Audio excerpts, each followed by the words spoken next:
In the waning days of the Roman Republic, the air was thick with tension, a premonition of cataclysmic change. Senators whispered in shadowed corners while soldiers marched under the banners of their ambitious leaders. Here, in the heart of Rome, the very fabric of a centuries-old republic stretched and tore under the weight of personal ambition and public unrest. The stage was set, the actors ready, and the script written in the language of intrigue and strategy. This was not just the end of a political system, it was the dawn of an empire.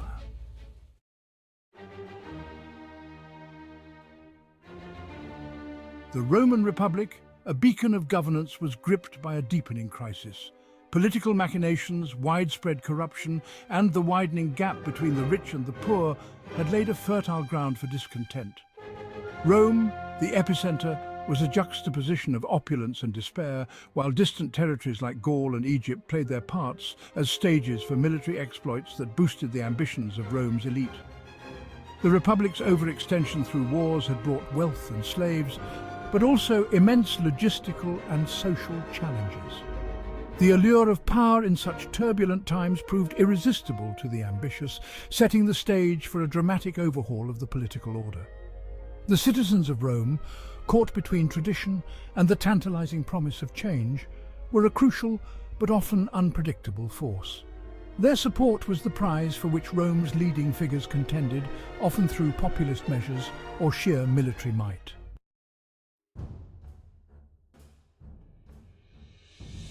Julius Caesar, a figure synonymous with ambition and strategy, began his rise as a military commander and ascended the political ladder with a mix of charisma and ruthlessness. His alliances were as strategic as his battles, aligning with other power players like Pompey and Crassus to form the first triumvirate. Pompey, once the Republic's hero, found himself increasingly in Caesar's shadow. His military exploits had earned him the title Magnus, but his influence waned as Caesar's star rose.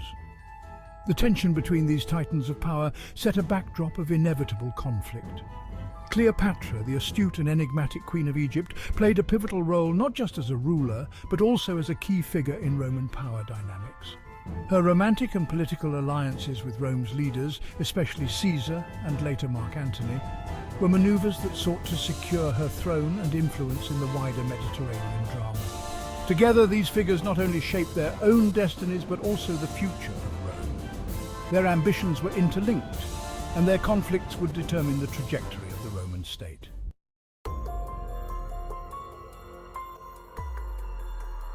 The first triumvirate was a political innovation, born out of necessity and ambition. Comprising Julius Caesar, Pompey and Crassus, this alliance was designed to circumvent the traditional power structures of the Roman Senate and harness the combined strengths of its members. However, the alliance was marred by jealousy and personal ambition. Crassus's death in 53 BC during the Parthian expedition left a power vacuum and intensified the rivalry between Caesar and Pompey, each vying for dominance. This fragile coalition set the stage for the eventual breakdown of the Republic's traditional mechanisms as the personal became political and the stakes grew ever higher.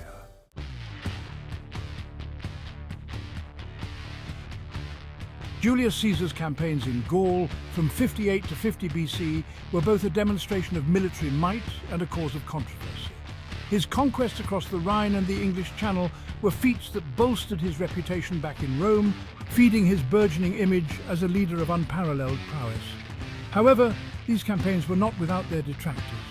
The brutality and the sheer scale of the wars alarmed many in Rome who feared Caesar's power was becoming too great.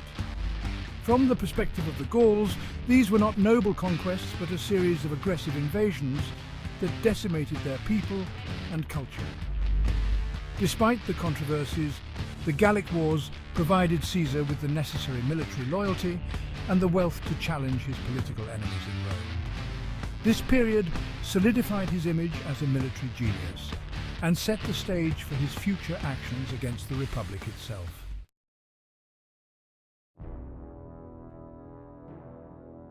Crossing the Rubicon, a phrase now synonymous with passing a point of no return, marks Julius Caesar's irrevocable decision to march on Rome in 49 BC.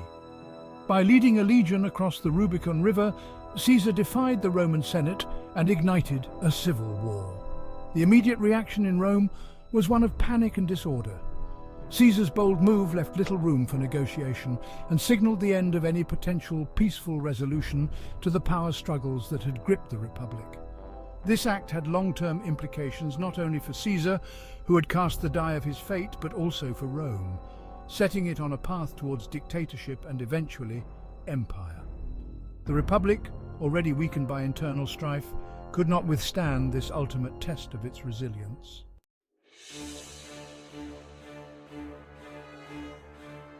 The civil war between Julius Caesar and Pompey the Great was a pivotal and dramatic chapter in Roman history. The war, which lasted from 49 to 45 BC, was filled with numerous battles across diverse terrains, from Greece to Egypt and finally back to North Africa. Pompey, once considered the greatest military leader of Rome, found himself continually outmaneuvered by Caesar's tactical genius. The decisive battle at Pharsalus in 48 BC, where Caesar's considerably outnumbered forces triumphed, marked the downfall of Pompey and his senatorial supporters. The political maneuvers during this period were complex, involving not just military engagements, but also alliances, betrayals and propaganda wars. The eventual death of Pompey, as he sought refuge in Egypt, symbolized the end of the Republic's old guard and the unstoppable rise of Caesar.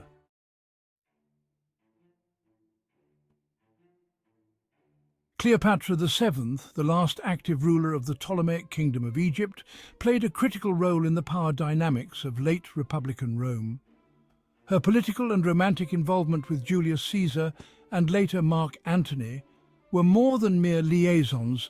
They were strategic decisions aimed at securing her throne and influencing the course of Roman politics. Her alliance with Caesar provided him with vital resources and a strategic base in Egypt. In return, Cleopatra secured the recognition of her claim to the throne against her rivals. This relationship, however, also sowed the seeds of further political complications, as it entangled foreign interests with those of the Roman state.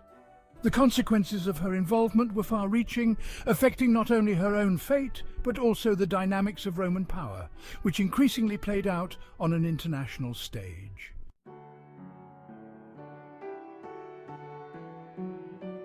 Upon securing power, Julius Caesar initiated a series of reforms that aimed to stabilize and strengthen the Republic, which was reeling from years of civil war and political chaos.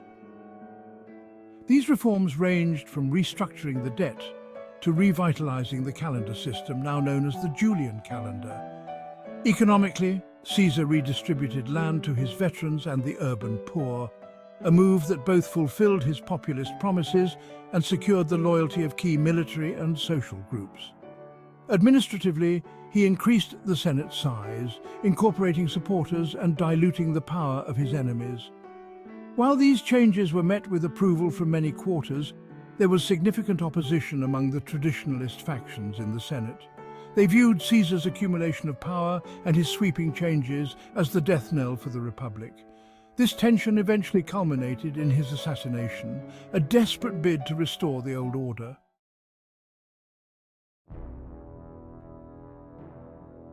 The assassination of Julius Caesar on the Ides of March 44 BC by a group of Roman senators was a dramatic and bloody act that marked a pivotal moment in Roman history. The conspirators, led by Brutus and Cassius, were driven by a mix of personal grievances and a staunch belief in the Republic's restoration. The execution of the assassination in the Senate, a place symbolic of Republican governance, was both a statement and an attempt to reclaim the Republic from the grasp of a perceived tyrant. However, the immediate aftermath was not the restoration of the old order, but rather further turmoil and division. The killing of Caesar did little to heal the Republic. Instead, it plunged Rome into another series of civil wars from which it would emerge drastically transformed.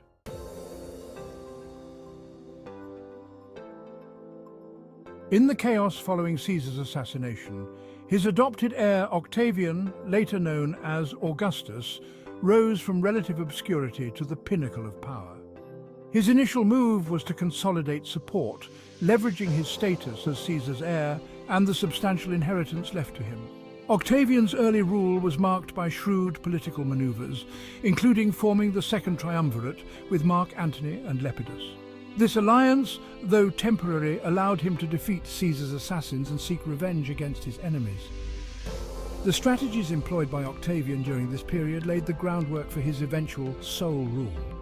His rise was characterized by a mix of clemency and ruthlessness, a balancing act that enabled him to navigate the treacherous waters of Roman politics.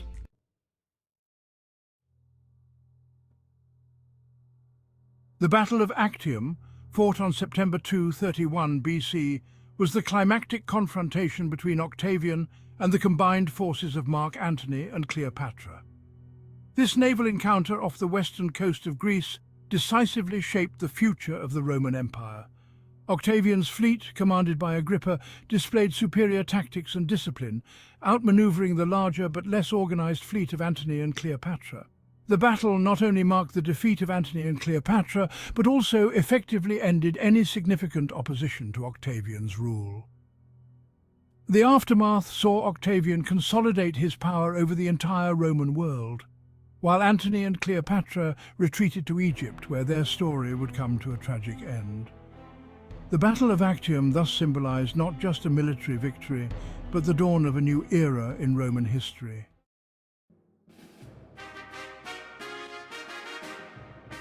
The transition from the Roman Republic to the Roman Empire was marked not by sudden change, but by the gradual accumulation of power in the hands of one man, Octavian. After Actium, Octavian returned to Rome not as a disruptor but as a stabilizer, who claimed to restore the Republic while actually reshaping it into an imperial structure.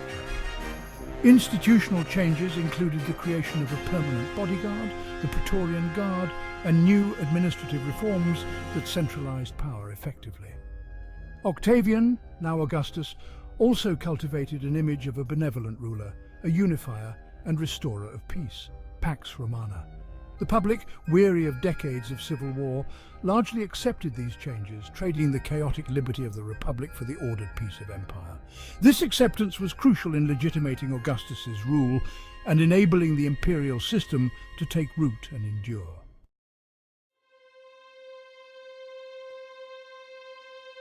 The fall of the Roman Republic left a profound legacy that extended far beyond the borders of Rome itself. It influenced the development of governance models in subsequent European history and became a touchstone for thinkers during the Enlightenment and the founding of the United States. The rise and fall of the Republic also serve as a cautionary tale about the nature of power and ambition. The tensions between personal ambition and public service, the dangers of political polarization, and the challenges of governance remain relevant lessons in the modern era.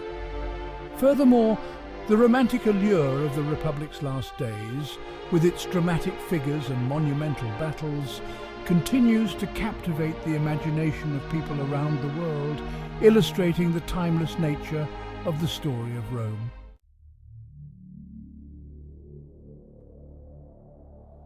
In conclusion, the fall of the Roman Republic and the rise of the Empire is a narrative of ambition, conflict, and transformation that resonates through the ages. It speaks to the eternal themes of power, legacy, and change. The story of Rome reminds us that history is not just about the past, but is a mirror reflecting the perennial challenges and aspirations of humanity. As we reflect on the Roman experience, we gain insights into our own times and perhaps into the future. Rome, in its glory and its cautionary tales, continues to be relevant, teaching us about the potential and the pitfalls of our own civilizational journey.